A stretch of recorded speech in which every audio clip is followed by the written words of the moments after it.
Hai, saya ingin bercerita terkait masalah filsafat ketuhanan dan teologi.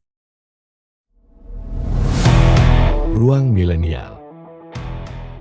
Saya pernah mengalami fase itu ketika duduk di bangku SMA. Saya pertama kali mengenal filsafat dari buku Dunia Sofi. Dunia Sofi adalah gerbang bagi saya untuk mengenal ilmu filsafat, karena kata-katanya yang mudah dipahami, serta pertanyaan-pertanyaan yang di luar nalar yang selalu saya pikirkan setiap hari. Contoh pertanyaannya adalah, saya melihat cermin, dan saya melihat diri saya sendiri.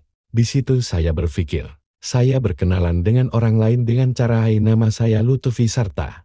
Kehidupan saya seperti ini, jika memiliki nama Lutfi. Dan jika nama saya Anton, apakah kehidupan saya akan sama?"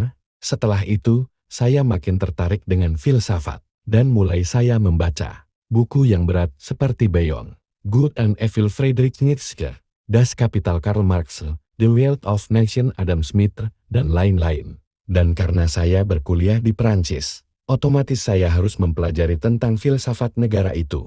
Saya mempelajari Meditations on First Philosophy René Descartes dan lain-lain. Di situ keyakinan saya pun goyang, dan saya mulai meragukan Tuhan. Karena saya mendalami kata-kata di Lestari. Tidak ada awal dan akhir.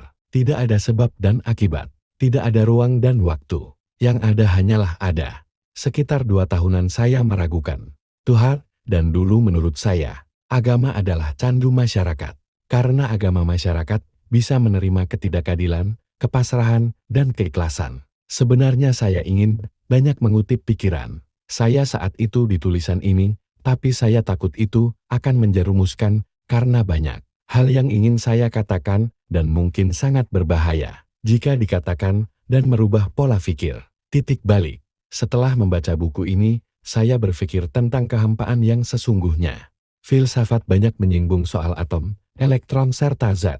Dan setelah berbulan-bulan mempelajari buku The Selfish Gene, saya bisa melihat keraguan di filsafat, dan saya bisa melihat keberadaan Tuhan. Lalu saya mulai mengenal Jalaluddin Rumi, dan mempelajari banyak hal dari dia. Di situ saya semakin merasa diri saya bukan apa-apa melainkan hanya partikel di muka bumi ini. Lalu setelah itu saya menonton salah satu video dari ahli filsafat Indonesia Fahrudin Faiz, dan di situ saya terdiam. Saya tidak bisa berkata apa-apa dan hanya merasa kesalahan terbesar saya adalah meragukan kehadiran Tuhan. Dan saat ini, saya kembali ke jalan yang lurus. Saran dari saya, mungkin bisa pelajari filsafat Jalaluddin Rumi dan Fahrudin Faiz untuk mengenal konsep ketuhanan dan bisa lebih yakin kepada Sang Pencipta.